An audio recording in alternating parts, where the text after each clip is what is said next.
Most people think CNC machining and 3D printing are competing technologies, but the truth is that they exist to solve different manufacturing problems. Both were developed to remove human error, improve precision, and make production repeatable, long before they became buzzwords in modern engineering. To see this clearly, imagine a simple everyday situation where you need a custom phone stand.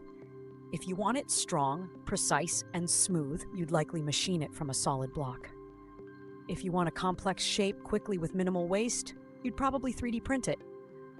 Without realizing it, you've already made the same decision engineers make every day: subtractive versus additive manufacturing. What's actually happening here is simple. CNC machining removes material to achieve high accuracy and surface quality, while additive manufacturing builds parts layer by layer, allowing shapes that traditional machining cannot produce. CNC excels in tight tolerances and mass production, while 3D printing shines in rapid prototyping, lightweight structures, and design freedom. This same logic operates in modern industries.